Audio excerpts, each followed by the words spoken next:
Kilomètre Zéro, un podcast qui explore la mobilité post-Covid, présenté par Francis Demoz. Si la crise sanitaire que nous traversons ébranle notre quotidien, elle interroge aussi sur ce que signifiera être mobile demain. Quelles conséquences sur nos déplacements et plus largement sur notre manière de vivre? Sommes-nous au kilomètre zéro? C'est ce que nous allons ensemble explorer dans cette série d'entretiens. Bonjour Jacques Lévy. Bonjour. Vous êtes géographe, spécialiste de géographie politique, professeur à l'École polytechnique fédérale de Lausanne. Vous avez été lauréat en 2018 du prix Vautrin-Lud, considéré comme le prix Nobel de géographie. Nous allons avec vous parler de kilomètres, d'espace, de temps, d'échelle et de territoire. Nous venons de vivre une période exceptionnelle où nous avons été collectivement privés d'espace. Quel est le regard du géographe sur cette expérience collective que l'on vient de vivre ? Oui, vous avez résumé ce moment spatial en disant qu'on a été privé d'espace, et c'est un bon résumé, pas totalement juste parce qu'on n'a pas complètement été privé d'espace. D'abord parce qu'on avait l'espace de son logement, ensuite qu'on avait l'espace en France. Ça n'a pas toujours été la même chose dans les différents pays européens, mais en France, on avait ce kilomètre et cette heure, donc deux mesures de l'espace différentes, avec aussi le fait que quand le kilomètre ne suffisait pas pour aller faire ses courses, c'était plutôt l'heure qui comptait, hein, donc déjà une définition relativement complexe. Ensuite, on a eu les 100 kilomètres. Donc, en fait, des métriques, hein, donc des manières de mesurer l'espace assez inédites, à l'échelle, en tout cas, de la vie des individus. Et je pense qu'il n'y avait jamais eu de situation similaire, même quand il y avait eu le couvre-feu, par exemple, pendant la Deuxième Guerre mondiale. Donc, c'était un confinement temporel qu'on a eu un petit peu aussi, mais spatialement, ça ne fonctionnait pas comme ça. Donc, c'est un événement totalement nouveau, on pourrait dire, dans l'histoire de l'humanité. Mais donc, on ne peut pas dire que c'était une privation totale de l'espace. Simplement, c'était des métriques, justement, qui n'étaient pas du tout celles que spontanément les gens pratiquent. Hein. Donc elles créaient effectivement une contrainte, c'est-à-dire que non seulement elles empêchaient un certain nombre de choses, mais elles ne correspondaient pas à un découpage, par exemple, entre le quotidien et le moins quotidien, le plus rare, qui est habituel. Par exemple, les 100 kilomètres, ça ne correspond pas à grand-chose. Disons que je pense qu'on a fait les 100 kilomètres pour être sûr que l'ensemble des aires urbaines étaient incluses, hein, donc y compris la plus grande qui est celle de l'Île-de-France. Donc en gros, tous les périurbains qui devaient venir travailler pouvaient à l'intérieur de l'aire urbaine. En revanche, ça ne correspondait pas à une aire de loisirs particulière. Hein. Donc c'était des... On a eu une intersection entre une logique sociale qui n'avait pas complètement disparu et une logique purement médicale qui a imposé ses règles. Mais c'est rare, quand même, que vous l'avez dit vous-même, quand on invente autant d'échelles en un temps aussi court. Quelle est l'analyse du géographe là-dessus ? Oui, c'est vrai. Alors, je dirais que je vais faire une analyse géographique, mais à une toute autre échelle. C'est un événement mondial, hein, donc, qui est défini par l'échelle de sa portée, qui est la mondialité. Et ce qui est intéressant, c'est qu'il a été construit sans qu'il y ait un gouvernement mondial, mais plutôt par la copie de bonnes pratiques ou de bonnes pratiques supposées, puisque en fait tout le monde était dans le tâtonnement. On ne pouvait pas s'appuyer sur un corpus de pratiques anciennes qui avaient fonctionné, parce qu'il y avait aussi il y avait à la fois beaucoup d'inconnus médicales, mais il y avait aussi quelque chose de complètement nouveau, c'était la possibilité de décider de façon aussi radicale qu'on allait restreindre la liberté d'aller et venir. Donc, il y en a qui ont pris des décisions en premier, puis d'autres qui les ont copiées plus ou moins. Hein. Il y a quand même eu des variantes importantes. Hein. Le cas de la Suède est assez intéressant parce que la Suède a cherché une voie moyenne entre le confinement que presque tout le monde avait appliqué de façon assez stricte en Europe, et puis l'absence de confinement. Le résultat, c'est que si on compare le score en matière de décès de la Suède et de ses voisins, c'est 6 fois et demi plus. Donc on voit a posteriori que ça avait un sens. C'est-à-dire qu'il y a eu 6 fois, il y a eu des milliers de morts suédois qui auraient pu être évités si la Suède avait un peu plus copié ses voisins. Donc c'était pas pour de faux, c'était vraiment sérieux. Mais donc là, il y a eu de proche en proche une décision d'échelle mondiale. Justement, à propos de cette échelle mondiale, dans une tribune publiée dans le journal Le Monde et signée par un collectif de chercheurs dont vous faites partie, vous dites à propos de cette épidémie qu'elle ne se réduit pas simplement à la biologie, mais que ce sont les sociétés qui ont transformé cet accident biologique en un événement politique mondial et total. C'est ce que vous venez de nous dire. Vous pouvez nous détailler ce schéma ? Ben oui, parce qu'en fait, si on considère cette épidémie, cette pandémie, c'est une pandémie relativement moyenne. Alors, elle aurait pu faire beaucoup plus de dégâts encore, mais même si finalement tout le monde avait fait un peu comme la Suède ou les États-Unis, ça n'aurait pas forcément été la plus grande pandémie de l'histoire. On est quand même très très très loin de la grippe espagnole.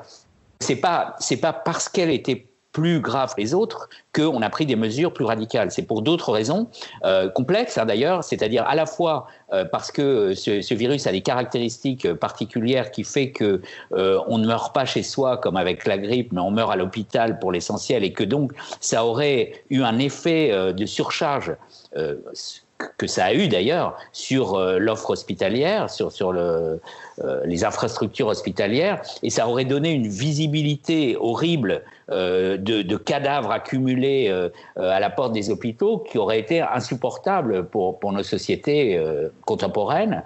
Et par ailleurs, c'était possible, c'est-à-dire que ce qu'on va vivre maintenant, c'est-à-dire des difficultés économiques, c'était assez prévisible quand on a pris les décisions, mais néanmoins on l'a fait parce que la hiérarchie des valeurs sociales s'est modifiée depuis des décennies ou des siècles, c'est-à-dire que ce qu'on peut appeler la vie humaine, et non pas la vie tout court, mais la vie humaine. Là, je n'ouvre pas la parenthèse des débats sur l'avortement, mais il s'est passé des choses de ce point de vue-là, c'est-à-dire une dissociation entre la valeur vie et la valeur vie humaine. Mais donc c'est bien la valeur vie humaine et pas la vie en soi. D'ailleurs, si c'était la vie en soi, il faudrait protéger les virus. Donc c'est bien la vie humaine. Et donc on s'est aperçu à cette occasion, dans la décision mondiale faite de façon de proche en proche, comme ça, sans décision centrale d'un gouvernement mondial, qu'en fait la valeur vie humaine avait énormément progressé dans la hiérarchie et que du coup elle permettait d'assumer un coût économique considérable qui sans doute n'aurait pas du tout été assumable il y a encore quelques décennies. Alors, parmi toutes les conséquences impossibles de cette après-crise, et à propos de géographie, de ville, de campagne, on mentionne beaucoup cette envie de campagne, de partir en ville pour s'installer au vert. Vous y croyez ? Quelle est votre analyse sur cette question ? Est-ce qu'on pourrait aller vers un nouvel aménagement du territoire, ou nous sommes juste dans une situation transitoire et non pas pérenne ? Alors, une petite remarque générale. Ce que j'ai bien aimé dans cette crise, c'est le fait que les chercheurs, qui étaient surtout des biologistes, des médecins, ont osé dire au public « je ne sais pas ». Et ça, c'est un superbe encouragement que je ressens personnellement en tant que chercheur. Je me suis aperçu à ce moment-là que ça faisait beaucoup de bien, y compris à moi-même, mais aussi à l'ambiance générale de la relation science-société, que des chercheurs disent je ne sais pas, au lieu de dire, comme un certain nombre d'entre eux, je vous l'avais bien dit, sans arrêt, à donner des leçons de morale, à dire vous devriez avoir honte, etc., ce qui n'est pas le rôle des chercheurs. Et je trouve que dans le débat climatique qui est sans doute plus complexe, enfin qui a d'autres caractéristiques. Il ne faut pas, il faut le comparer, mais reconnaître ses différences. On a eu trop, je trouve, de chercheurs qui changeaient subrepticement de casquette et qui devenaient soudain des professeurs de morale et des politiciens. Et donc, pour des raisons qui tiennent aussi au fait que le niveau d'ignorance était en effet très élevé, mais pas seulement, peut-être aussi parce que c'était quand même aussi souvent des praticiens, les chercheurs. Hein. C'était des gens, donc, du coup, qui ont l'habitude d'un rapport pragmatique au savoir, lié à l'action, donc, et qui donc vont être dans une autre relation aux énoncés théoriques. Hein, donc parce qu'ils savent que les énoncés théoriques, ils vont se frotter à la réalité, donc peut-être qu'ils sont plus prudents. En tout cas, moi j'ai bien apprécié ce moment. Certains ont dit que c'était anxiogène pour le public, mais tant mieux, je veux dire que le public se rende compte que être chercheur, c'est pas ouvrir un rideau devant une réalité où il y a déjà des articles scientifiques écrits et qu'il suffirait de lire. Non, c'est une construction, c'est une invention, c'est un arrachement à nos représentations initiales, et donc c'est fatigant, c'est compliqué, c'est contradictoire, c'est tout le temps contradictoire. En fait, il n'y a jamais de consensus total dans la science. Donc moi, je me réjouis de cette expérimentation en vraie grandeur que les sociétés, les citoyens ont pu avoir de la science. Alors, moi, je disais ça pour anticiper ce que j'allais dire, c'est-à-dire je ne sais pas. Je ne sais pas. Pour répondre à votre question. Je repose la question. Pas. Et donc, voilà. Alors, c'est-à-dire que j'ai pas une réponse très claire à votre question. Je pense en fait que ce qu'on vit dans ce genre de situation de crise, c'est aussi que les tendances précédentes vont être rebattues, c'est-à-dire que celles qui étaient encore latentes mais qui sont avantagées par les changements vont être plus fortes, et inversement, d'autres qui étaient présentes mais finalement en fin de course vont être affaiblies. Mais on ne peut pas le savoir à l'avance, enfin c'est pas évident en tout cas. Donc on peut se demander si effectivement des tendances de certains groupes, de personnes appartenant à certains types de profils sociaux à quitter les grandes villes ne va pas être renforcée. Hein. Ça c'est possible. Il y en a qui ont dit ça. Il y en a qui ont vécu le confinement dans leur maison de campagne, qui ont découvert que le télétravail ça pouvait fonctionner. Je pense qu'ils l'avaient déjà expérimenté avant, mais enfin bon, ils l'ont fait sur une plus longue durée, et qui se sont dit, au fond, pourquoi j'échapperais pas aux inconvénients de la grande ville, tout en gardant d'une certaine façon les avantages. Donc je n'exclus pas qu'il y ait une petite tranche de la population qui passe à l'acte de ce point de vue-là. Mais je mettrais, disons, plusieurs restrictions à cet énoncé. D'abord, le fait que les raisons qui font que la ville marche, et je dirais marche de mieux en mieux, elles sont extrêmement puissantes. Hein. Et donc, ce que je dis en résumé, quand je dis que l'avantage comparatif de la ville, c'était n, et que maintenant c'est n au carré, c'est donc le fait que les activités créatives dans la ville sont plutôt proportionnées au nombre de liens possibles entre les habitants, les idées, les institutions, etc. Donc, qu'il y a un nouveau cycle d'attractivité urbaine, je ne vois pas du tout pourquoi ça disparaîtrait maintenant. Donc, on pourrait imaginer une sélection, ce seraient les moins créatifs, c'est-à-dire ceux qui à la fois ont moins besoin et moins envie des interactions urbaines qui partiraient. Mais en même temps, et c'est là qu'il y a un effet de ciseau pas évident à mesurer, qui peut faire du télétravail ? En fait, moi, je suis un chercheur, je pratique le télétravail depuis longtemps, un peu comme M. Jourdain avec la prose, c'est-à-dire que dans la recherche et dans toutes les professions créatives, il y a une dimension personnelle de réflexion, de réflexivité, d'inventivité qui est vraiment individuelle et qui donc n'a pas besoin de contact avec les autres. Par ailleurs, on peut avoir des tas de contacts intéressants à distance, et ça, c'est vrai qu'on l'a mieux vu dans cette période. Donc, il y a eu plus de réunions, en fait, à distance qu'il n'y en aurait eu en coprésence sans l'épidémie. Mais il y a quand même besoin aussi de relations directes, de cafés en terrasse, de relations aléatoires, qui sont aussi le carburant de la créativité. Donc, si vous voulez, le paradoxe, c'est que ceux qui ont le plus besoin de la ville sont aussi ceux qui peuvent le plus facilement travailler à distance. Et donc, du coup, ça va en partie, je pense, s'annuler. D'accord, parce que On avait déjà échangé dans d'autres circonstances sur cette question notamment particulièrement de la question du périurbain et justement sur la question de la motivation de celles et ceux qui s'y installent, justement parce qu'ils souhaitent peut-être moins d'interaction. Est-ce que vous pensez, donc vous nous dites que finalement cette crise ne va pas forcément accentuer ce phénomène-là?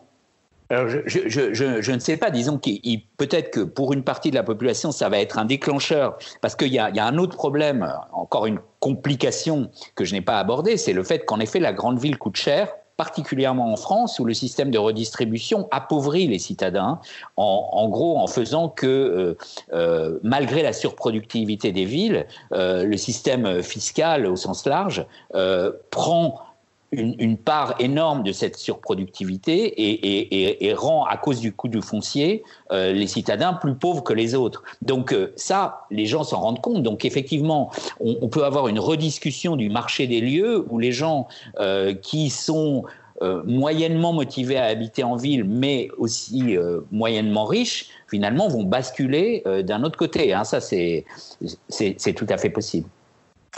Jacques Lévy, qu'est-ce que cette crise peut dessiner de nouveau, puisque c'est un petit peu ce dont on est en train de parler, cette fois-ci en matière de gouvernance?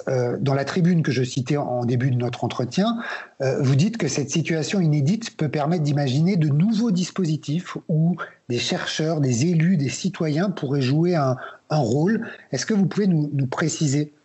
Oui, alors c'est ce que nous appelons à Khoros la démocratie interactive, et c'est sûr que on en a ressenti le besoin. D'une certaine façon, elle s'est faite spontanément, sans organisation, parce qu'en fait, si les citoyens n'avaient pas été d'accord pour suivre les consignes gouvernementales, ça n'aurait pas marché. Et donc, il faut, contrairement à ce que beaucoup ont dit que c'était liberticide, en fait, les États démocratiques républicains d'aujourd'hui n'ont pas les moyens d'être à ce point liberticides contre leur population. Et donc, en fait, ça n'a marché que parce qu'il y avait un consensus qui était très informel, mais qui était très puissant et qui faisait que chaque citoyen accepter de jouer le jeu. Mais on aurait pu imaginer plus, on aurait pu imaginer qu'il y ait des dispositifs sans doute légers parce que les circonstances ne permettaient pas de grands-messes participatives, mais permettant aux citoyens ordinaires de contribuer aux politiques publiques du moment et surtout à celles qui allaient venir. Donc je pense que c'est toujours à l'ordre du jour, bien sûr. C'est-à-dire que ce serait intéressant, concrètement, par exemple, ce qu'on observe avec la Convention citoyenne pour le climat, la CCC, là, qui va rendre ses conclusions très bientôt, on pourrait le faire pour discuter des choses qu'on veut changer. En fait, grâce à l'Europe, nous avons la possibilité de transformer cette crise économique et financière en une opportunité d'investissement, mais qui ne se reproduira pas de multiples fois, on peut imaginer, dans les prochaines décennies. Donc, on n'a pas le droit à l'erreur, d'une certaine façon. Et donc là, le fait d'impliquer tous les citoyens en leur demandant sur quoi voulez-vous mettre l'accent, à quoi voulez-vous utiliser cet argent, est-ce que c'est juste pour continuer ce qu'on faisait ou est-ce que vous voulez insister sur des choses qui étaient nouvelles, latentes, moyennement financées jusqu'à présent,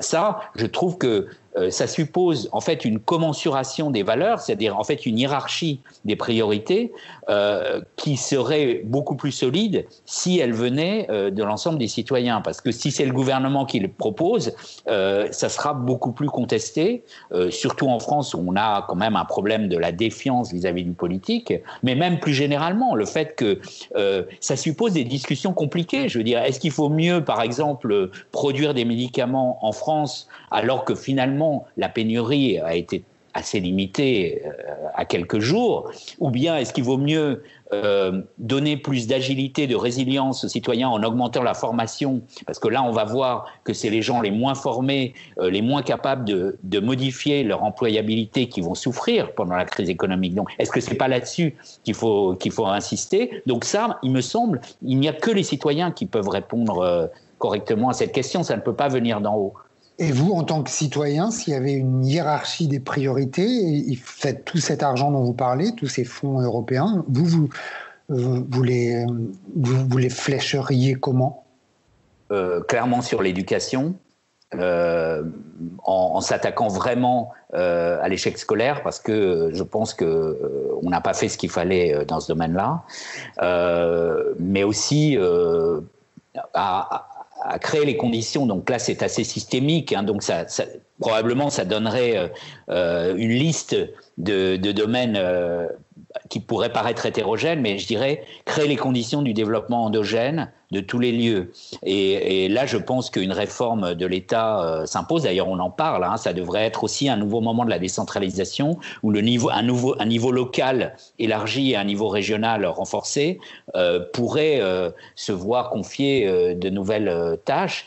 Et donc, avec l'idée d'une responsabilité, c'est-à-dire que cette liberté, elle serait assortie d'une responsabilité. C'est-à-dire, vous avez la responsabilité de produire du développement avec tous les acteurs de votre périmètre à votre échelle. Et ça serait une petite révolution, c'est-à-dire ça serait plus le guichet où on va demander au niveau supérieur de redistribuer. Ça serait, on a un projet et comment on fait pour qu'il aboutisse. Donc c'est une révolution culturelle qui pourrait avoir un coût, au sens que chaque fois qu'on fait des révolutions, c'est toujours mieux d'accompagner le changement, parce qu'il y a des gens qui ne vont plus être en phase et qui donc vont souffrir potentiellement de ces déphasages, mais donc l'argent pourrait être utilisé de cette façon, pas tellement pour redistribuer, mais pour muscler la capacité de chaque lieu du territoire à produire un projet de développement. Merci beaucoup Jacques Lévy. Merci de nous avoir accordé de votre temps. Merci d'avoir exploré pour nous cette géographie post-Covid. Prochaine exploration, très bientôt, dans un nouveau numéro de Kilomètre Zéro.